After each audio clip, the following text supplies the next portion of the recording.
नमस्कार, मैं डॉक्टर कैलाश चंद्रा अपने YouTube channel doctor Kailash astrology में आप सभी का स्वागत करता हूं। आज मैं आया हूं अपने एक नए वीडियो के साथ। कर्क लगन के लिए मई माह 2026 का गोचर फल, ग्रहों की स्थिति इस महीने मई मंथ में क्या कुछ लेकर आ रही है कर्क लगन वालों के लिए, उनके स्वास्थ्य पर, शिक्षा पर, लव लाइफ, मैरिज लाइफ और भी बहुत सारी धन की स्थिति पर आज हम लोग चर्चा करेंगे कि इसमें किस प्रकार से कौन से ग्रह कहाँ पर प्रभाव दे रहे हैं और हम उन प्रभावों के अनुरूप कैसे अपने आप को इस मंथ में अपने आप को बेहतर रिजल्ट के रूप में कन्वर्ट कर पाएंगे। सबसे पहले इस महीने का राशिफल समझने से पहले हम आपको ये चीज़ सूचित कर दें कि ये जो गोचर फल है जो वो लग्न आधारित है। जहाँ पर आपकी कुंडली में 4 नंबर लिखा है, अगर वहाँ पर ला लिखा है या असेंडेंट लिखा है तो वो आपका कर्क लगन होगा, और आपके जहाँ पर चंद्रमा लिखा होगा वहाँ पर आपकी वो चंद्र राशि होगी। तो आपकी चंद्र राशि के आधार पर नहीं, यहाँ पर आपको अपने कर्क लगन के हिसाब से अपने इस पत्रिका को गोचर फल देखेंगे तो आपको काफ़ी हद तक अच्छे परिणाम प्राप्त होंगे। तो चलिए शुरू करते हैं। तो सबसे पहले इस महीने के गोचर, हम ग्रहों के गोचर को थोड़ा समझ लेते हैं कि कौन सा ग्रह कहाँ पर गोचर करेगा। तो सबसे पहले मंगल का गोचर देखते हैं, जो कि कर्क लगन के लिए 10th लॉर्ड होते हैं और पंचमेश होते हैं। बड़े ही अच्छे प्लैनेट होते हैं इस लगन के लिए, क्योंकि पंचमेश का और दशमेश का गोचर यहाँ पर कर्क लगन वाले के लिए काफ़ी ज़्यादा बेहतर होना चाहिए। तो यहाँ पर 11 मई से अगर हम देख पा रहे हैं तो पंचमेश नवम भाव में गोचर कर रहे हैं 11 मई तक। बड़ी अच्छी स्थिति है। पंचमेश का नवमेश के साथ कनेक्शन बनाना, नवम पंचम का राजयोग, मतलब कि 11 मई तक कर्क लगन की भाग्य की उन्नति यहाँ पर होती हुई दिखाई पड़ रही है। भाग्य का सपोर्ट मिलता दिखाई पड़ रहा है। हायर एजुकेशन से रिलेटेड कोई भी काम है, हायर एजुकेशन से रिलेटेड कोई भी समस्या है तो वो उसका निदान होता हुआ यहाँ पर दिखाई पड़ रहा है। फिर 11 तारीख को ही मंगल आपके 10th हाउस पर आ जाएंगे, जहां पर सूर्य महाराज बुध के साथ, बुध आदित्य योग के साथ बैठे हुए हैं। बड़ी ही अच्छी स्थिति हो जाएगी। कर्मेश अपने ही हाउस में दिग्बली हो जाएंगे, जहां पर सूर्य ऑलरेडी दिग्बली बुध आदित्य योग बना के बैठे हुए हैं और केतु की भी दृष्टि है। तो यहां पर ये स्थिति ये समझ में आ रही है कि जब भी मंगल यहां पर आएंगे तो जो व्यक्ति नए जॉब के लिए प्रयासरत हैं, जो सरकारी फील्ड में कुछ अचीव करना चाहते हैं या प्रमोशन के लिए जाना चाहते हैं, पद प्राप्ति के लिए जाना चाहते हैं, तो 11 मई के बाद बड़ी अच्छी स्थिति है जब मंगल यहाँ पर आ जाएंगे। तो आपको पद, प्रमोशन, प्रतिष्ठा, मान सम्मान, पद की प्राप्ति होते हुए कर्क लगन वालों को यहाँ पर दिखाई पड़ रहा है।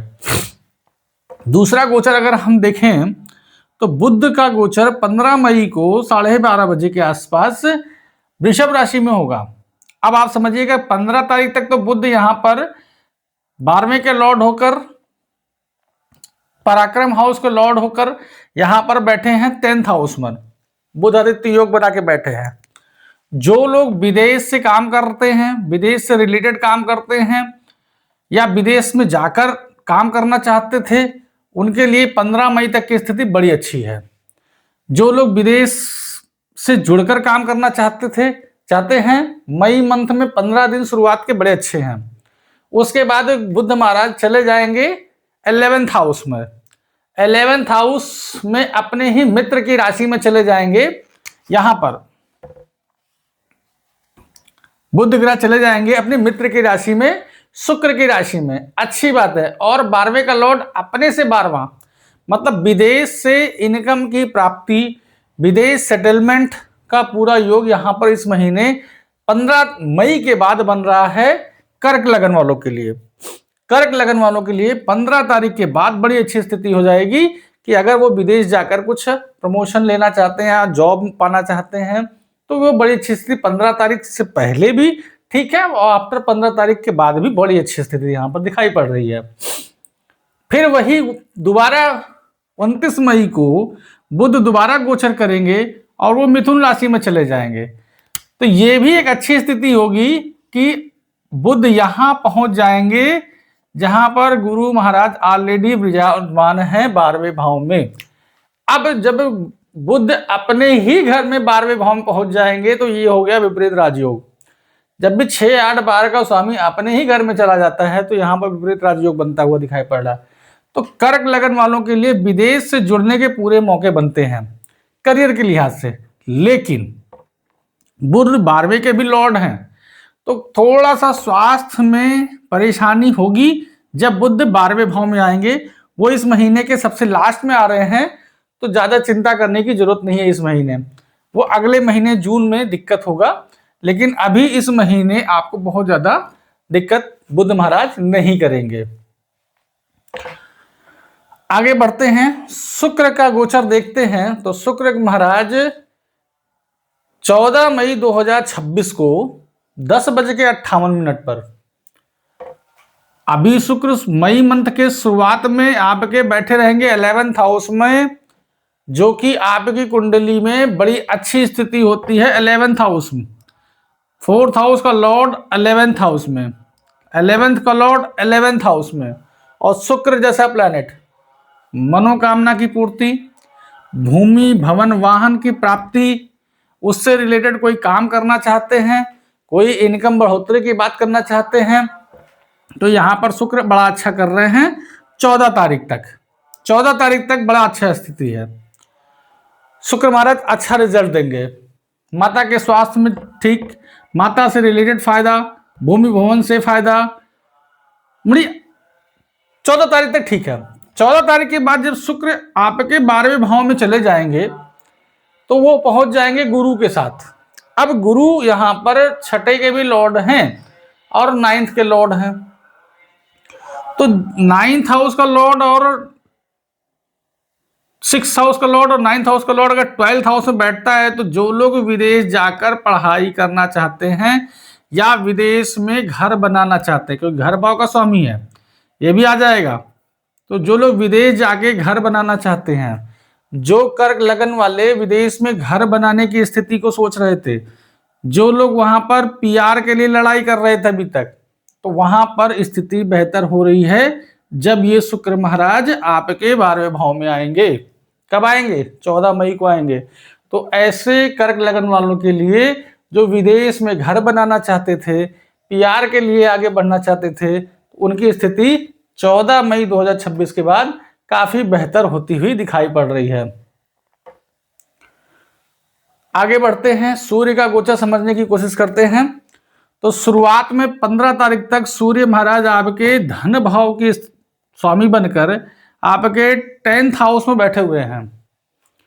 15 तारीख तक सूर्य दिग्बली अवस्था में, उच्च की अवस्था में, करियर में ग्रोथ, मान सम्मान, पद प्राप्ति, गवर्नमेंट जॉब की प्राप्ति, जो लोग सरकारी नौकरी की तैयारी कर रहे हैं उनको अच्छे रिजल्ट्स मिलना, अच्छी जगह पर प्रमोशन होना, पद प्राप्ति होना, मनचाहा इंक्रीमेंट होना, ट्रांसफर, सारी चीजें 15 तारीख तक बेहतर। 15 तारीख के बाद जब ये सूर्य शिफ्ट हो जाएंगे 11th हाउस में, तो यहां भी कोई बुरा नहीं है। धन का स्वामी अगर 11th हाउस में आ जाए, इनकम हाउस में आ जाए, तो ये भी एक राजयोग होता है।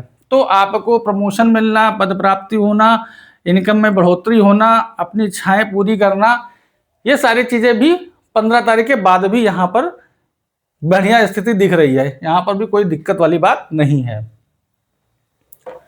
आगे बढ़ते हैं, चंद्रमा के रिजल्ट्स को समझने की कोशिश करते हैं। महीने की शुरुआत में चंद्रमा तुला राशि में आपके 4th हाउस में रहेगा, तो आपका जो मन है वो इस महीने कहीं ना कहीं घर से रिलेटेड चीजों पर ज्यादा फोकस करेगा। उसके बाद चंद्रमा 2.5 दिन में एक घर चेंज कर लेता है और पूरे महीने में पूरा चार्ट में चेंज कर लेता है।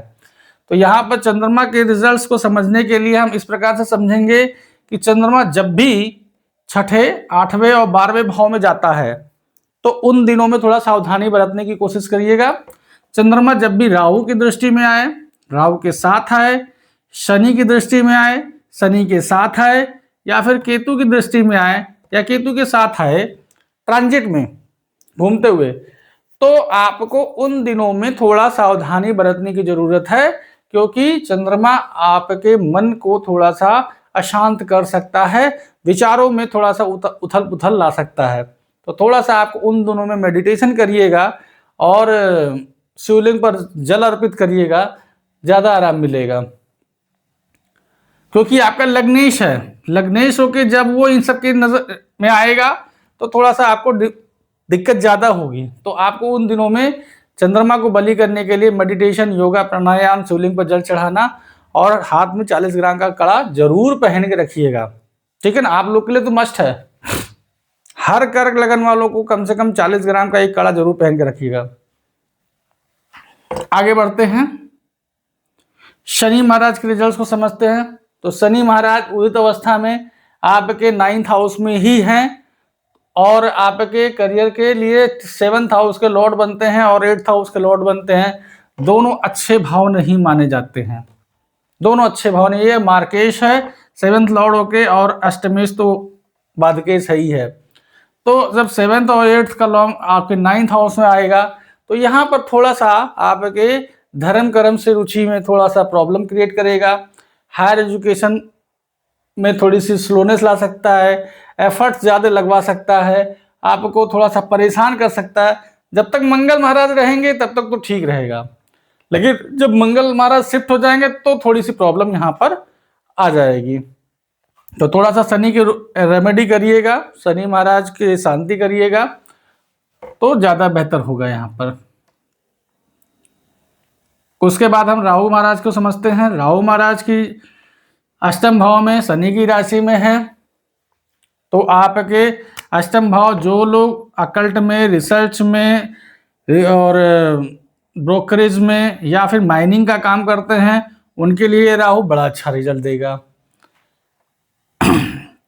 जो लोग छुपे हुए कुछ काम करते हैं या फिर कुछ आइडेंटिफाई करने के लिए काम करते हैं, उनके लिए बड़ा अच्छा है। लेकिन ससुराल से रिश्तों में थोड़ा सा तनाव की स्थिति बना के रखिएगा, क्योंकि यहाँ सप्तमेश भी गड़बड़ स्थिति में है और अष्टमेश में राहु, अष्टम भाव ससुराल का होता, तो वहां पे भी थोड़ी सी मतलब कि आपके परिवार, पत्नी या पति के परिवारजनों से या पत्नी से रिश्तों में इस महीने थोड़ा सा तनातनी की व्यवस्था बनती दिख रही है। तो थोड़ा सा रिश्तों में मधुरता बना के रखिएगा।